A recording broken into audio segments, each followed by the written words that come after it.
Good afternoon, everybody. Jim Arroyo here with the Yavapai County Preparedness Team and Oath Keepers of Yavapai County. Today, we're going to make a recommendation. We've been putting this out at our meetings, and the other day I was watching one of my favorite intelligence analysts, a guy named Sam Culper, that's his pseudonym, but actually his name is Mike Shelby of Forward Observer, and I want to thank him very much for putting this out. He recommended a documentary for the Patriot community. And at first I wasn't understanding where he was going with this, but I'm a documentary junkie, so I watched it anyway. And I said, you know what, this is good information. Everybody needs to watch this to understand where this country could be going and what could happen as a direct result if we head into a full-scale kinetic civil war. So the name of the documentary is called Arkan's Legacy. Arkan, A-R-K-A-N. And Arkan's Legacy is about a Serbian Mafia leader during the time when Slobodan Milosevic was in charge of Serbia during the Balkan War. And Arkan was a very interesting character. He was part of what they call the fans. In Serbia, the fans are soccer fans. Of course, in Europe, they call it football, but they're soccer fans. And these fans are huge organized groups, but it turns out the different organized fan groups are organized crime elements. And they're involved in everything from trafficking drugs, guns, whatever that the mob's always involved in. And this particular individual was the top guy in Serbia. And what was going on was the Serbian government turned a blind eye to a lot of the criminal aspects that were going on and what these guys were doing because they utilized them as strong-arm men. In the event people got out of control, these were the guys, the enforcers of the government that kept people in line. And a lot of these soccer matches got quite violent. In fact, they actually believe that part of the Balkan War actually started over a single match. And it was a match between Croatia and Serbia, and it just got out of control. So why are we talking about this? This is to show a pattern in governments where when a government begins to lose control of its population, they are not afraid to utilize organized crime and criminal elements to further their own agendas. If they lose control of their police force or their military, they have never been afraid to utilize organized crime. Governments are known to let criminals out of jail if they vow to support the government's agenda. And we're seeing this in places like Ukraine right now. The Russians are using criminals they let out of jail. They're using mercenary forces. This is nothing unusual. If you look at what happened in Venezuela, same thing. They let the criminals out of jail. They turned them loose. A lot of biker gangs patrolled the streets and were become the strong-arm men for the government itself. This is something that concerns me specifically because what we're seeing is the breakup of the United States. We are headed for conflict in this country, but you're also seeing an invasion of our southern border. And what's coming across that border? Fighting aged males and females, okay? Now, we've always put out fighting aged males, but we're going to start to include at every lecture fighting aged males and females because women will shoot you stone dead just as well as a male will. And they're part of the organized crime elements. So that's something that just increases the threat assessment. So when you watch the videos down there, you're seeing fighting aged males and females being trucked in and bussed in all the way from the Darien Gap on the east side of Panama. And they bring them all the way up through Mexico, through our Central America into Mexico and all the way to the southern border. These people are not here to assimilate into our culture. They're not here to work agriculture. They're not here to pick vegetables or any of that. These people are being brought in for a specific purpose. One of the greatest concerns is we're seeing a large influx in Chinese fighting aged males coming through the Darien Gap. And we're talking by the thousands and thousands. The last numbers that came through the Border Patrol were about 10,000 a day. If you think about it, that's 300,000 people every 30 days are coming across those borders. And since Title 42 lifted, it's going to be even worse. So the threat assessment is serious. It's real. These people are not here to help anybody. They are not here to become assimilated into our society. They're here to take advantage of the government. And when that eventually goes away, the threat is going to be serious. A lot of our military intelligence people out there, I give credit also to Lieutenant Colonel Steve Murray. He puts it out just plain and simple. When these guys' benefits get cut off, they're going to go bananas. You know, they're going to rob, loot, steal, rape, pillage, whatever they need to do to survive, because the government's no longer going to take care of them. And when they're literally living on the streets in places like El Paso, they're just taking over cities. And when they come in those kind of numbers, law enforcement can't handle it. So if this country goes to a full kinetic civil war while all of this is happening on our southern border, can you imagine the chaos that there's going to be within this country? So is there evidence that the United States government has ever done this before? Oh yeah, look it up.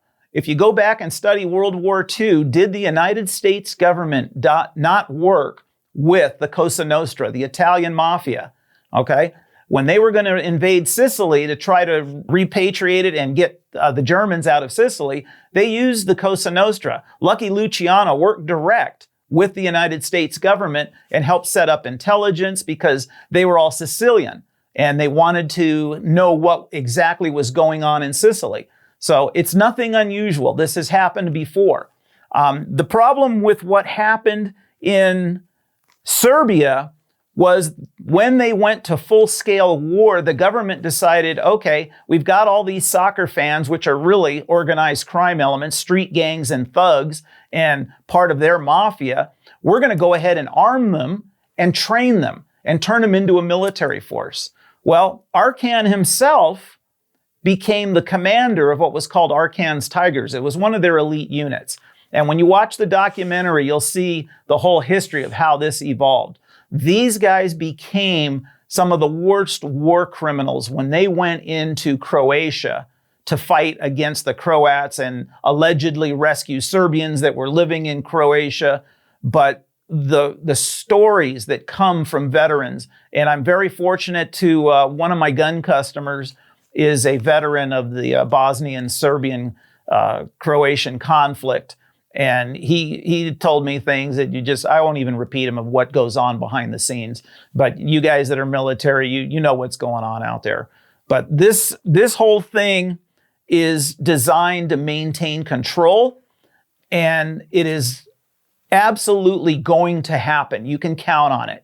Where will the U.S. military be if this whole thing goes kinetic? We don't know yet. These things are very fluid.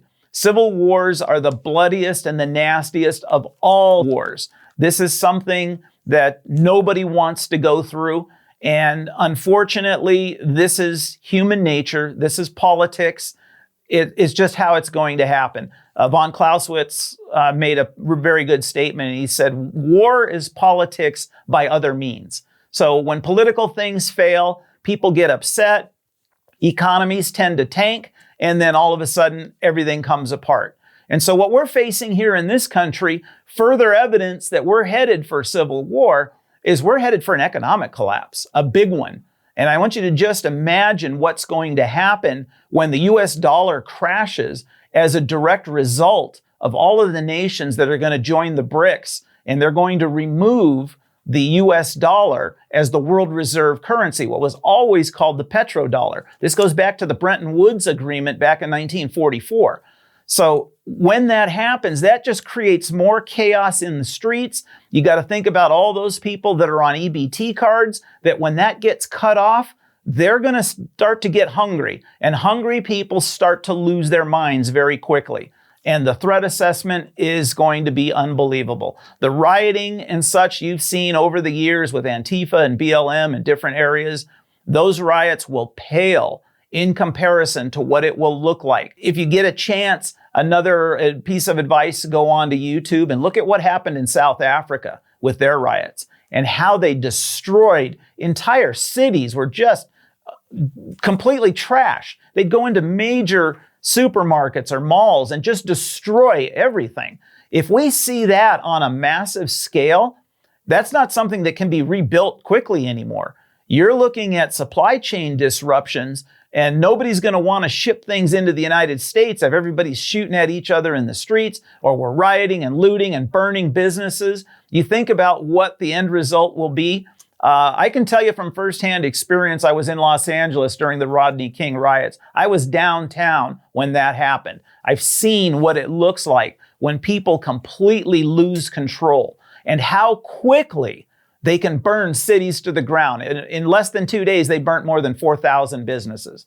If they wanted to, they could have just burnt the whole city. It wouldn't have been a problem. They just kept spreading and spreading until eventually the government got the National Guard in there, and then eventually brought in the U.S. Marine Corps to help stabilize it. So we will see that again. You will see, when this comes apart, U.S. military on the streets, not National Guard, but the regular military.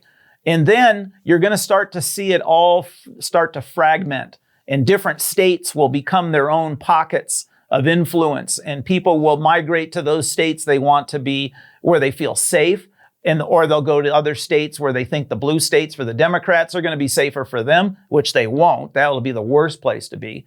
But this is all something that's coming about. We want everybody to continue to get prepared. You need to have food, water, weapons, ammunition, medical supplies. Harden your shelter. Start working on security. Start working on your neighborhood preparedness groups and talk to one another. Be ready for any and all contingencies. Natural disasters, yeah, that's one thing. But man-made disasters, that's a whole nother ball of wax. And people need to be prepared. You need to have your family educated to understand what will happen. You need to be armed. You need to stay off the streets when a conflict begins. When we say we're preparing people for civil war, we're not preparing you to fight in a civil war. We're preparing you to survive it, to get out of the way. There will be plenty of people out there on the streets willing to play on the two-way rifle range. But you're going to have military, law enforcement. You're going to have roving criminal gangs out there. It's just going to be a mess. So the bottom line is, if you're not thinking hard about getting prepared, based on all of the evidence we have right now that you're seeing in real time, you're going to be caught behind the 8 ball. And that's not going to be a good thing. So anyway, that's what we have for you today, guys. Go and look it up. I think you can get it on Prime Video for $1.99. Rent it. Arkan's Legacy. It is an eye-opener. And just go ahead and think it through. Yes, that can happen here. All right, guys, thanks so much. We'll catch you on the next video.